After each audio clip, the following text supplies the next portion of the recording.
Doctor तुरीन Bangladesh से हमारे साथ जुड़ी हुई हैं। डॉक्टर तुरीन, मैं आपसे पूछ रही हूँ, क्या 1971 की कोई आपके नजरिए में वैल्यू नहीं है? क्या आपका इतिहास आपके लिए अनमोल नहीं है? वो इतिहास जिसके चलते आप बांग्लादेश क्रिएट हुआ, बना, वो सब आप भूल जाना चाहते हैं कि पाकिस्तान ने किस तरह का जुल्म ढाया था उस समय ईस्ट पाकिस्तान पे? और मुझे लगता है जब मुजीबुर रहमान की तस्वीर ही नोटों से हट रही है तो इससे बड़ी बात क्या हो सकती है कि आप अपना इतिहास भुलाकर अब आगे पाकिस्तान के साथ क्या एक फ्यूचर देख रहे हैं, क्योंकि उसका खुद का फ्यूचर तो है नहीं। आपका कैसे होगा? अच्छा, मैं बोलूं? जी बोलिए ना। Thank you for giving me the floor. सबको सलाम बांग्लादेश से। पहली मैं 4 चीज बोलना चाहती हूँ छोटे करके। पहले आप जो क्वेश्चन किया है कि बांग्लादेश को 1971 कोई मायना रखता है कि नहीं, ऑफ कोर्स रखता है। अब हम बहुत टफ टाइम से गुजर रहे हैं बांग्लादेश में, वैसे हम जूझ रहे हैं अपने प्रॉब्लमों से, लेकिन 71 को भूल के हम नहीं रह सकते, ये पहली बात है। अब दूसरी बात, इसी साथ जो बात मुझे कहना है कि देखिए 71 की जो बात है, पाकिस्तान के साथ जो हमारी रिश्ता तब बना, जैसे जिस तरीके से हेट्रेड में उधर आया, लेकिन डिप्लोमेटिक तरफ से आपको ये याद रखना है, हम ग्लोबल एक वर्ल्ड पे रहते हैं। We have to follow the international standards and of course सब कुछ हमें मानना पड़ता है। देखिए ब्रिटिश जब हम लोग को इंडिया पाकिस्तान बना दिया, 2 अलग कंट्री कर दिया, इंडिया ने क्या ब्रिटिश के साथ रिश्ता तोड़ दिया? बांग्लादेश के क्या रिश्ता तोड़ दिया? पाकिस्तान के रिश्ता तोड़ दिया। लेकिन हम बोल रहे हैं कि इंडिया की तरफ जो हमारे साथ, we are really grateful what India has done for Bangladesh, ये हम नहीं भूल सकते।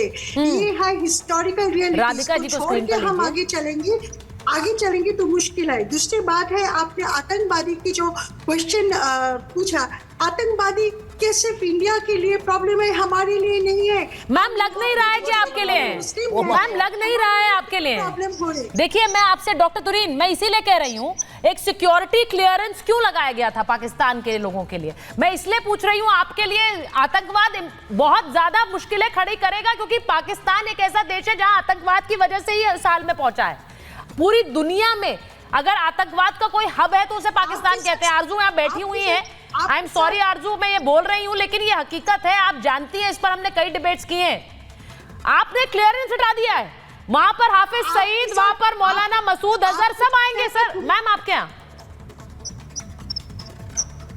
आपके साथ सहमत हूँ, लेकिन मैं ये भी बोल रही हूँ, आप ये भी सोचिए कि आतंकवादी हमारे लिए कितना मुश्किल चीज होता है। मैं बांग्लादेश में बैठ के तो फिर क्यों खोल रहे हैं आप अपने बॉर्डर? फिर क्यों आप वीजा क्लियरेंस के लिए सिक्योरिटी चेक हटा रहे हैं? मैं समझ नहीं पा रही हूँ मैम। आप अगर ये बात समझ रही हैं तो या तो एक प्लानिंग के तहत, एक साजिश के तहत ये हो रहा है, क्योंकि आप लोग पाकिस्तान के इतने करीब क्यों दिखना चाहते हैं? वहां से क्या कोई डिक्टेट्स आ रहे हैं जिनका पालन करना है? ये गवर्नमेंट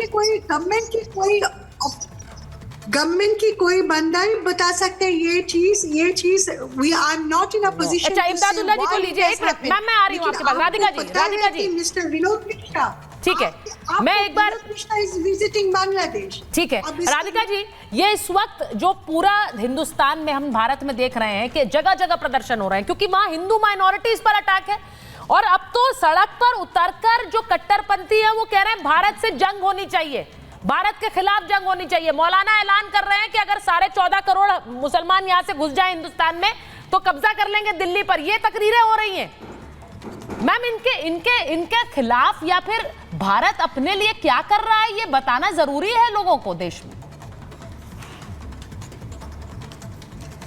देखिए सबसे पहली बात, बांग्लादेश को अपने इतिहास याद रखने की ज़रूरत है कि 1971 में क्या हुआ था, क्यों उनको पाकिस्तान से आज़ादी दिलवाई गई थी, क्यों इंडिया ने उनकी मदद करी। और बांग्लादेश को ये भी समझना चाहिए कि कुछ समय पहले तक वो पाकिस्तान से बहुत ज़्यादा अच्छे हालात में थे, चाहे उनकी इकॉनमी थी, चाहे वहाँ पे सेफ्टी के इश्यूज़ थे, चाहे वहाँ पे महिलाओं की स्थिति थी, आम इंसान की स्थिति थी।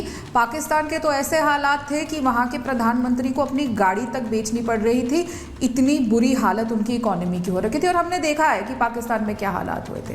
अब अगर वो पाकिस्तान में पाकिस्तानियों के लिए वीज़ास खोल रहे हैं बिना किसी सिक्योरिटी चेक के लिए और अपने उनके कहने पे चलना चाह रहे हैं, तो ये अब इनको खुद इंट्रोस्पेक्ट करने की ज़रूरत है। ये बांग्लादेश को कहाँ लेकर जा रहे हैं? ये उनका देश है, हाँ, और उनके यहाँ पे जो होता है जाहिर सी बात है उससे हमें बहुत असर पड़ेगा। और जो हालात अभी हैं, जिस तरीके से माइनॉरिटीज़ को, हिंदुओं को वहाँ पे ट्रीट किया जा रहा है, जिस तरीके से वहाँ पे उनको मारा जा रहा है, अरेस्ट किया जा रहा है, वो पूरा विश्व देख रहा है। बांग्लादेश की जो चीज़ें हैं, उनका जो ट्रेड है, सारा उनकी जो इकोनॉमी चलती है, वो जिस तरीके से हमने देखा है, बड़े बड़े ब्रांड्स हो, बड़ी बड़ी कंपनियां, वहाँ से चीज़ें बन के जाती हैं। मेड इन बांग्लादेश के कपड़े होते हैं मोस्टली। अगर आप देखेंगे कोई भी ब्रांड के उन पे कई जगह लिखा होता है made in Bangladesh, made in Sri Lanka. लेकिन इन सब चीज़ों से क्या उनको लगता है कि पूरा विश्व नहीं देख रहा? ये हालात अगर लोगों के हिंदुओं के साथ करेंगे और माइनॉरिटीज़ के साथ ऐसा करेंगे वो वहाँ पे, तो पूरा विश्व देख रहा है और पूरा विश्व इसका जवाब भी देगा। मैं आपसे बात कर रही हूँ राधिका जी, इस बीच जो खबर आ रही है मैं जरा बता भी देती हूँ, ये भी देख लीजिए। बांग्लादेश में हिंदू मंदिरों पर हमले की खबर जारी है। खबर हमारे पास आ रही है, ढाका में नाम हट्टा मंदिर पर हमला किया गया है। कट्टरपंथियों ने मंदिर में तोड़फोड़ की है, भगवान की मूर्तियों में आग लगा दी गई। अब ये सब हो रहा है यूनुस सरकार की नाक के नीचे, ढाका में हो रहा है, लेकिन कोई कुछ नहीं कर रहा है। इसीलिए हम कह रहे हैं कि क्या यूनुस सरकार अब जंग चाह रही है? क्या यूनुस सरकार युद्ध लड़ना चाह रही है भारत से? क्योंकि आप उसी तरह के संकेत दे रहे हैं। आप वहां मंदिरों पर हमले हो रहे हैं, भगवान की मूर्तियां जलाई जा रही हैं, और न सिर्फ ये, सड़क पर कट्टरपंथी उतरकर कह रहे हैं कि भारत से युद्ध हो। और उनको सिक्योरिटी कौन दे रहा है? उनको सिक्योरिटी दे रही है बांग्लादेश की पुलिस। ये तस्वीरें बांग्लादेश से आ रही है। एक तरफ ये, दूसरी तरफ पाकिस्तान को वीजा दे रहे हैं कि कोई सिक्योरिटी क्लियरेंस नहीं चाहिए। मुझे समझ नहीं आ रहा है ये जो हो रहा है। एक बार अहमदुल्लाह को लीजिए, इमदादुल्लाह को लीजिए स्क्रीन।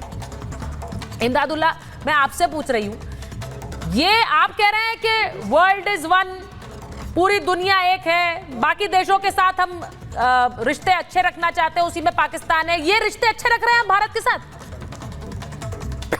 देखिए, आप लोग ये जो फुटेज देख रहे हैं, इसका क्या वैल्यू है?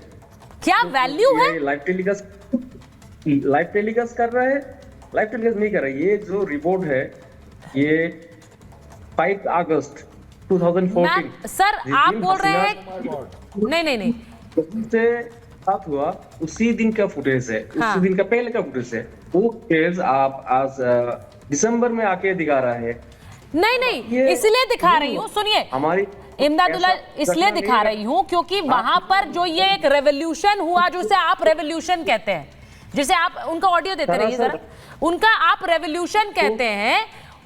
आप अपने नोटों से मुजीबुर रहमान की तस्वीर भी हटाकर इस रेवोल्यूशन की तस्वीर डालना चाहते हैं। मतलब ना मुजीबुर रहमान की कोई वैल्यू है भारत की। अगर मैं बात करूं तो कर्नल सिंह, इसका मतलब ऐसा हुआ कि हम गांधी जी की तस्वीर हटा दें और वहां पर कोई और तस्वीर डाल दें।